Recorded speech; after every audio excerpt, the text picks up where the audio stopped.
जय हिंद बच्चों। तो आप सभी लोगों का बहुत बहुत स्वागत है अपने चैनल IR कोचिंग सेंटर में।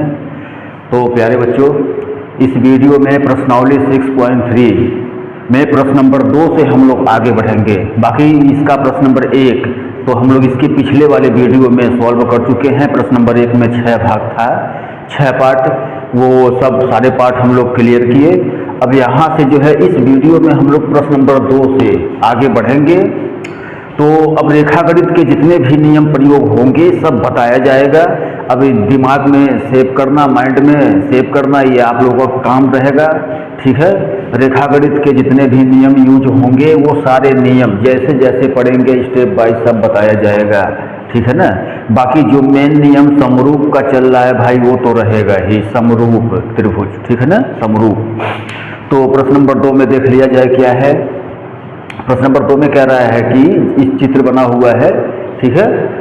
इसमें कह रहा है कि त्रिभुज ODC और सब त्रिभुज OBA ये दोनों त्रिभुज समरूप है। देखो जी, ये सब कह रहा है प्रश्न नंबर 2 में। सभी लोग देखते रहे क्वेश्चन, ठीक है। त्रिभुज ODC ये देखो, ये छोटा वाला त्रिभुज, और त्रिभुज OBA ये वाला त्रिभुज OBA, ये दोनों त्रिभुज समरूप है। और फिर कह रहा है कोण BOC बराबर 125 अंश, और कोण CDO कहाँ है, CDO बराबर 70 अंश है, ठीक है ना। तो ज्ञात करना है, मतलब हमें मान ज्ञात करना है, अभी कोण ही ज्ञात करना है। क्या है देखो, DOC, कोण DOC ये वाला ज्ञात करना है, देख लो ये, ठीक है ना, ये ज्ञात करना है। उसके बाद DCO मतलब DCO ये ज्ञात करना है भाई, देखो ये सब ज्ञात करना है। और कोण OAB यानी कि ये वाला ज्ञात करना है, ठीक है। देखो ये सब ज्ञात करना है, ये 3 कोण हमें ज्ञात करने हैं यहाँ पर। तो भाई देख लो, अब हम लोग यहाँ पर जो है स्टार्टिंग कर रहे हैं, ठीक है। रेखागणित के जो भी नियम प्रयोग होंगे पिछले क्लासों के वो सारे नियम बताए जाएंगे। बाकी जो है मेन नियम तो समरूप है यहाँ पर, ठीक है। तो सबसे पहले देखो त्रिभुज ODC और OBA ये दोनों ट्रायंगल समरूप बताया है, समरूप बताया है, अर्थात उनके संगत कोण बराबर होंगे, ठीक है। संगत कोण मतलब ये कि ये वाला कोण इस वाले कोण के बराबर है, ठीक है। देख लो अब बराबर है, ये समरूप बताया है।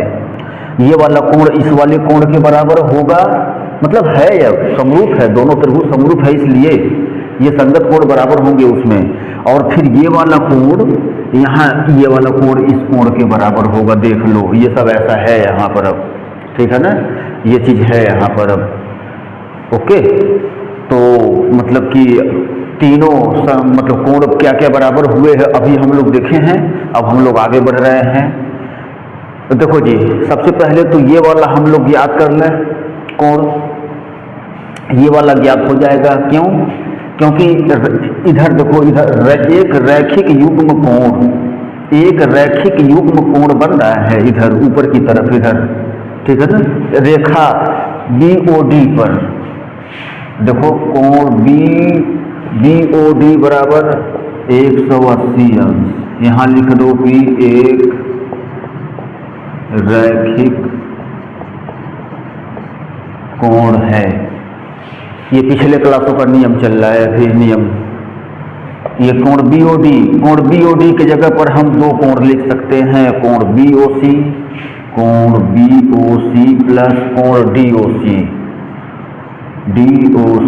ठीक है ना जी। देख लो ऐसे हम लिख सकते हैं 2 कोण कोण BOD पूरा 180 अंश है, ये देख लो, मिला लो यहाँ पर चित्र में।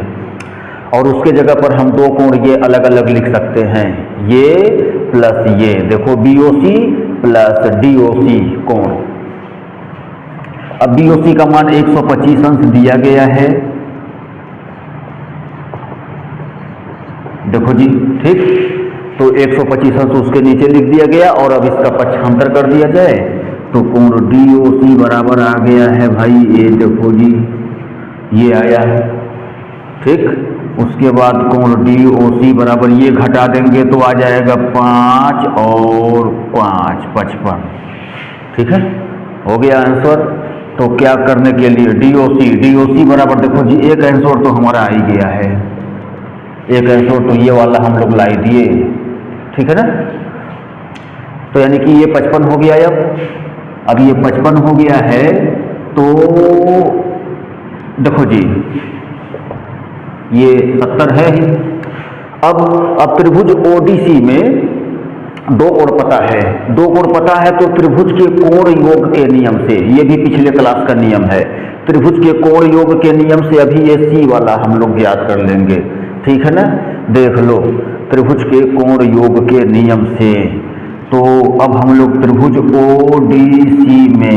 ODC में त्रिभुज का कोण योग का नियम, कोण O प्लस कोण B प्लस कोण C बराबर 180 अंश। मिला लो जी, तीनों कोणों का योगफल 180 अंश होता है।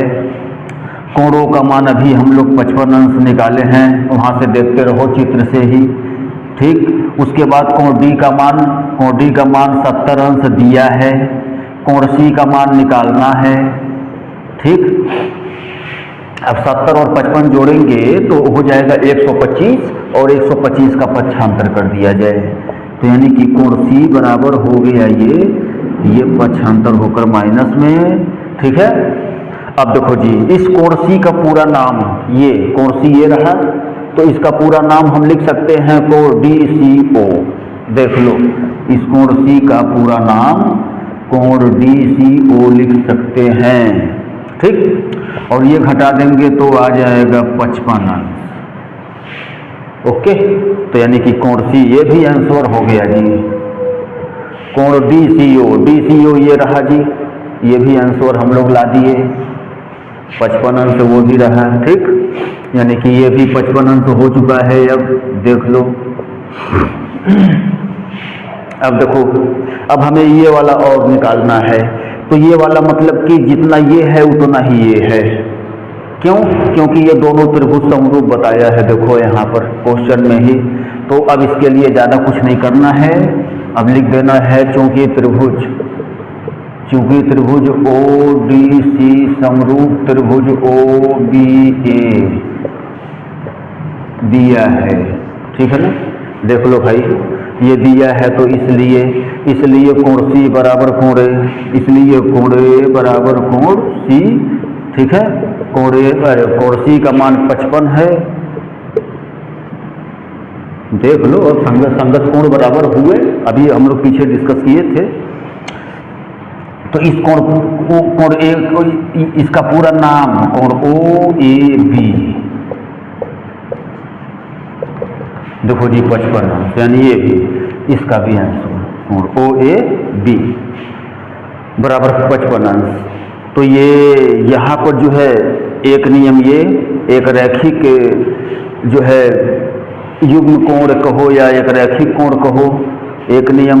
और ये त्रिभुज के कोण योग के नियम से, और फिर ये समरूप त्रिभुज बताया था तो संगत कोण बराबर करके। देख लो जी यहाँ 3 नियम का प्रयोग करके, और हम लोग भी है 3 आंसर यहाँ जो पूछा था वो लाए, ठीक है ना। और ये पिछले क्लासों का ही नियम था सारा। ये तो मान लो ये समरूप त्रिभुज है, ये तो मतलब ये तो अभी आप लोग का ये मेन नियम यही चल रहा है, बाकी ये दोनों नियम पिछले क्लासों का, ठीक है ना। तो भाई ये देखो इस प्रकार ये प्रश्न नंबर 2 कंप्लीट हुआ, अब इसे रफ कर दिया जा रहा है। उसके बाद प्रश्न नंबर 3, चलो जब तीसरा प्रश्न देख लिया जाए। तीसरे प्रश्न में कह रहा है कि समलंब ABCD जिसमें AB समांतर CD है के विकर्ण AC और BD परस्पर O पर प्रतिच्छेद करते हैं। तो दो त्रिभुजों की समरूपता की कसौटी का प्रयोग करते हुए दर्शाइए कि OA बाई OC बराबर OB बाई OD, ठीक है। ये इतना सिद्ध करना है। तो सबसे पहले तो इसमें चित्र बनाया जाए, चित्र नहीं दिया है तो चित्र बना दिया जाए भाई। तो चित्र जैसे समलंब ABCD है, इसमें AB समांतर CD। अब समलंब कैसे बनता है ये तो पीछे क्वेश्चन सॉल्व हुआ ही है, बताया ही गया है कि ऐसा चतुर्भुज जिसमें सम्मुख भुजाओं का एक युग्म समांतर हो समलंब चतुर्भुज कहलाता है। तो देखो जी, समलंब चतुर्भुज मतलब कि हम लोग ऐसा चतुर्भुज बनाएंगे यहाँ पर, ठीक है, ये देखो ऐसे कि सम्मुख भुजाओं का एक युग्म समांतर हो और इसमें ए बी सी डी समांतर बताया है। देख लो जी, ए बी सी डी समांतर बताया है इसमें, ठीक है ना। तो ये ए बी और सी डी समांतर है, ओके। और उसके बाद कह रहा है कि इसके विकर्ण ए सी और बी डी ये बिंदु ओ पर प्रतिच्छेद कर रहे हैं, ठीक है ना। ये भी बताया है, ये चित्र हम लोग बना रहे हैं, क्वेश्चन पढ़कर बनाए हैं। इसके विकर्ण ए सी और बी डी बिंदु ओ पर प्रतिच्छेद करते हैं, वो भी देखो जी हम लोग बना दिए चित्र, ठीक। अब दो त्रिभुजों की समरूपता की कसौटी का प्रयोग करते हुए ये चीज हमें सिद्ध करना है। तो यहाँ से जो है दो त्रिभुज अब हम ऐसा लें कि वो समरूप सिद्ध हो जाए और फिर उसमें भुजाओं का अनुपात निकाल दिया जाएगा, ठीक है। क्यों? क्योंकि जब जो त्रिभुज समरूप हो जाते हैं, अगर दो त्रिभुज समरूप हैं तो उनके संगत कोण बराबर होते हैं और उनकी संगत भुजाएं समानुपाती होती हैं, ठीक है ना। तो ऐसे देख लो, ये वाला चीज जो है, अभी दो त्रिभुज समरूप दिखाएं पहले हम लोग दो त्रिभुज। अब इसमें से त्रिभुज क्या लिया जाए, तब त्रिभुज के लिए भाई देखो ये दो त्रिभुज ये वाले ले लिए जाए, ओ A B O C D. ये दो त्रिभुज लेकर हम लोग समरूप दिखाएं पहले किसी नियम से। 3 नियम है समरूप बताने का, ठीक है। 3 नियम क्या मतलब, 4 नियम मान लो, 4 नियम। ट्रिपल ए वाला जो है वो डबल ए से भी हो जाता है काम उसका, ठीक है। तो ये सब पहले बताया गया है, जो पहले हम लोग डिस्कस कर चुके हैं ये सब चीज़। तो भाई देख लो, यहाँ पर जो है ये दो त्रिभुज लेंगे हम लोग और इन दो त्रिभुजों को लेकर पहले समरूप सिद्ध करेंगे किसी नियम से, और फिर उसके बाद तब भुजाओं का अनुपात निकाला जाएगा, ओके। तो भाई देख लो, सबसे पहले तो ये हेडिंग ज्ञात है, ये हेडिंग है, ये तो मान लो क्वेश्चन है। अब यहाँ से जो है ये सॉल्विंग स्टार्ट कर रहे हैं हम लोग, ठीक है ना। तो ज्ञात है में क्या क्या ज्ञात है भाई, समलंब चतुर्भुज ए बी सी डी जिसमें ए बी समांतर सी डी है, ठीक है ना। चलो जी, ये तो हमें ज्ञात है, सिद्ध करना है। सिद्ध क्या करना है भाई, तो देख लो, वो भी लिख दो, O A by O C O B by O D, ठीक है ना। ये सिद्ध करना है। उसके बाद इसमें रचना तो होगा नहीं, उपपत्ति, ठीक है ना। उपपत्ति के लिए देखो भाई, ये दो त्रिभुज लें हम लोग, इन दोनों को लेकर समरूप सिद्ध करना है जैसा क्वेश्चन में बोला है। और अभी आराम से ये सब मिल जाएगा इन्हीं दो त्रिभुजों में। देखो ओ ए ओ C O B O D, इन्हीं दो त्रिभुजों में देखो सारा मिल जाएगा अभी, ठीक है ना। तो अब हम लोग जो है त्रिभुज ओ ए बी तथा त्रिभुज ओ सी डी में इनका नाम जब लिखेंगे तो संगत अक्षर का ध्यान रखते हुए लिखेंगे। ओ ए बी तो ओ सी डी ही लिखना है। क्यों? क्योंकि अभी देखना कैसे, कोण ओ ए बी बराबर कोण ओ सी डी। ये देखो जी, ये कोण बराबर है, मतलब ये इन दोनों त्रिभुजों को हम लोग समरूप सिद्ध करेंगे तो मतलब कि डबल ए से, डबल ए नियम से या ट्रिपल ए नियम से भी ये समरूप सिद्ध हो जाएगा। क्यों? ऐसे ही देखो, पहले यहाँ पर ये चित्र में ही ए बी समांतर सी डी बताया है क्वेश्चन में, ए बी समांतर सी डी, ठीक है ना। तो जब ए बी समांतर सी डी होगा और ए सी एक तिर्यक रेखा उन्हें काटेगी तो ये वाला कोण बराबर ये वाला कोण हो जाएगा। एकांतर कोण है, जब दो समांतर रेखाएं हों और एक तिर्यक रेखा उन्हें काटती हो तब एकांतर कोण बनता है, ठीक है ना। और वो आपस में बराबर होता है। देख लो जी, ये दोनों कोण बराबर है। ये क्यों बराबर है भाई? एकांतर कोण है। लिख दो यहाँ पर सामने, एकांतर कोण है, इसलिए बराबर है। ये ऐसा नियम है, पिछले क्लास का ही नियम है ये। उसके बाद देखो इधर से भी ये कोण बराबर ये कोण हुआ भाई, देख लो, ये भी एकांतर कोण है। जब दो समांतर रेखा हो और ये बी डी एक तिर्यक रेखा उन्हें काट रही हो तो भाई एकांतर कोण बराबर हुए। यानी ये भी लिखो तब ओ बी ए बराबर ओ डी सी, एकांतर कोण है। ठीक है ना। और देखो जी, और ये कोण बराबर ये कोण है, यहाँ तीनों बराबर हो जा रहा है। ठीक है ना। हालांकि फिलहाल दो हम बराबर हो गया है तो भी ये अब समरूप बन चुका है, ये दोनों त्रिभुज समरूप हो गए हैं क्योंकि दो कोण तो बराबर हो ही गया है। ठीक है ना। और कैसे क्यों, तो ये हम लोग पीछे डिस्कस कर चुके हैं। ठीक है। ये जैसे फिलहाल यहाँ पर जो है ये भी बराबर है तो लिख दिया जाए और क्या, कोई दिक्कत नहीं है। नहीं लिखेंगे तो भी काम चलेगा। ठीक है ना। ओ मतलब ए ओ बी बराबर कोण सी ओ डी, ये शीर्षाभिमुख कोण है, ये शीर्षाभिमुख कोण है इसलिए बराबर हुआ। तो शीर्षाभिमुख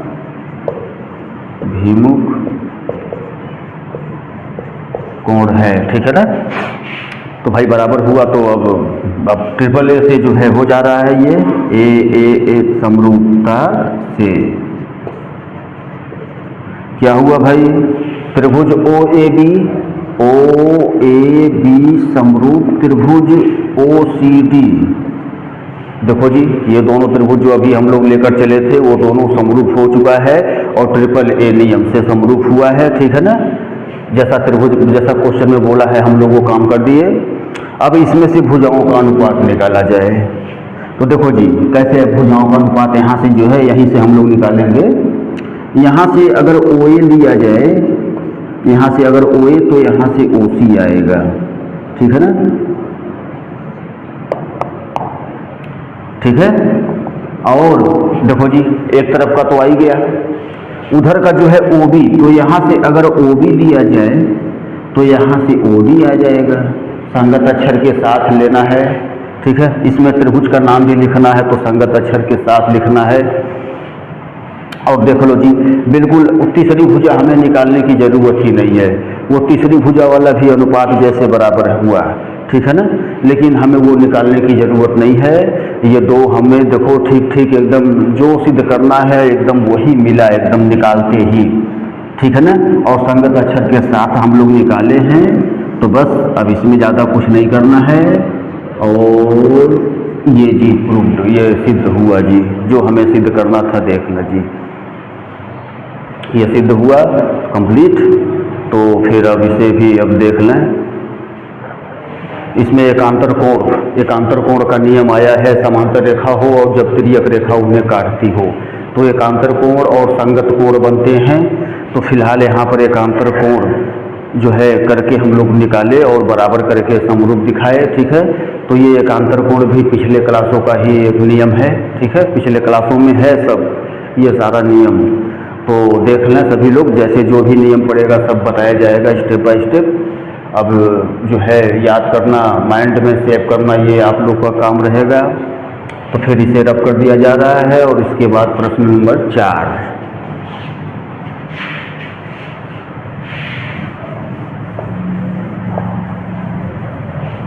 प्रश्न नंबर 4 देख लिया जाए। प्रश्न नंबर 4 क्या है, इसमें चित्र बना हुआ है। प्रश्न नंबर 4 में आकृति 6.36 में देखो। ठीक है। ये चित्र है में Q R by Q S बराबर क्यू टी बराबर पी आर तथा कोण 1 बराबर कोण 2, ये सब दिया है भाई, देख लो जी। ठीक है। ये मिला लो जी, कोण 1 बराबर कोण 2 कितना है, ये दोनों बराबर कोण है और ये भी मतलब इसमें भुजाओं का अनुपात दिया गया है। ठीक है जी। अभी मिलाएंगे हम लोग। दर्शाइए कि मतलब सिद्ध करना है त्रिभुज पी क्यू एस, त्रिभुज पी क्यू एस यानी कि ये इतना त्रिभुज। ठीक है जी। देख लो, त्रिभुज पी क्यू एस समरूप त्रिभुज टी क्यू आर, ये पूरा बड़ा वाला देख लो जी, पी क्यू एस और टी क्यू आर, ये दो त्रिभुज हमें समरूप दिखाने हैं। ओके। तो फिर ये जो है हम लोग अब आगे बढ़ रहे हैं भाई। देखो जी, सबसे पहले तो यहाँ पर जो है त्रिभुज पी क्यू आर में कोण 1 बराबर कोण 2, क्योंकि त्रिभुज पी क्यू आर में कोण 1 बराबर कोण 2 है, दिया है इसलिए त्रिभुज पी क्यू आर जो है ये समद्विबाहु त्रिभुज बना, ठीक है, समद्विबाहु त्रिभुज बना, तो इसलिए पी क्यू बराबर पी आर। देख लो भाई, ये दो भुजाएं बराबर हैं। अब यहाँ पर सबसे पहले तो ये काम हम लोग कर लें। देख लो ये इतना है, ठीक है, और ये भी दिया है, देखो जी ये भी दिया है भाई, तो तब इसका भी प्रयोग करना है। अब ये क्या है भाई, तो देखो Q R by Q S बराबर क्यू टी पी आर, ये इतना भाई है, दिया है, ठीक है ना, दिया है ये भी, ओके। अब देखो जी, यहाँ से पी आर की जगह पर हम लोग पी क्यू लिखेंगे। अभी देखना, ये दो त्रिभुज हमें समरूप दिखाना है, तो हम लोग यहाँ पर समरूप दिखाएंगे इसको भुजा कोण भुजा, मतलब दो भुजाओं का अनुपात और उनके बीच का कोण, ठीक है ना। तो इसके लिए ये काम किया जा रहा है। अब भाई देख लो जी, क्यू आर ऐसे ही लिखो, क्यू एस भी ऐसे ही, क्यू टी भी ऐसे ही, और पी आर की जगह पर हम पी क्यू लिख सकते हैं, क्योंकि पी क्यू बराबर पी आर है, ठीक है ना, ऐसा हम लिख सकते हैं। अब मिलाओ जी, क्या है, अब मिलाओ यहाँ चित्र में, Q R by Q S बराबर क्यू टी बराबर पी क्यू, मतलब क्यू पी हो जाएगा, क्यू पी कर सकते हैं हम। देखो जी, तो यानी कि ये इन्हीं दो त्रिभुजों में ये जो है संगत भुजाओं का अनुपात बराबर हो रहा है, ठीक है ना। तो अब देखो जी, अब कुछ नहीं करना है, अब जो है त्रिभुज जो हमें सिद्ध करना है पी क्यू एस तथा त्रिभुज टी क्यू आर में, अब ये दो त्रिभुज लेकर और हमें जो है अब सिद्ध समरूप दिखा देना है। तो भाई सबसे पहले तो यही लिख दो, देखो Q R by Q S बराबर क्यू टी बराबर पी क्यू है, ठीक है ना। ये हम लोग यहाँ पर लाए हैं,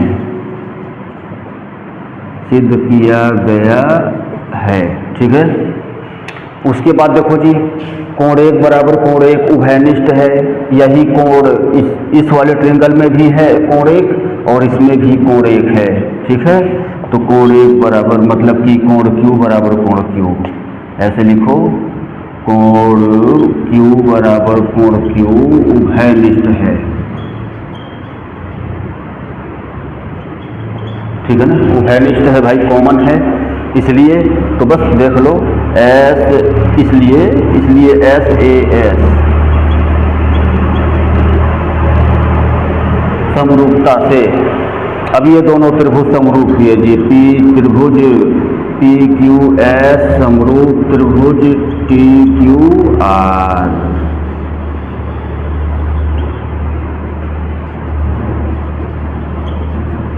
देख लो भाई, ये भी हम लोग सिद्ध किए, ठीक है। ये एस ए एस भुजा कोण भुजा, मतलब दो भुजा और उसके बीच का कोण, इस नियम से दो भुजाओं का अनुपात बराबर और फिर उनके बीच का कोण बराबर, इस नियम से जो है हम लोग समरूप दिखाए, जो समरूप सिद्ध करना था, ठीक है।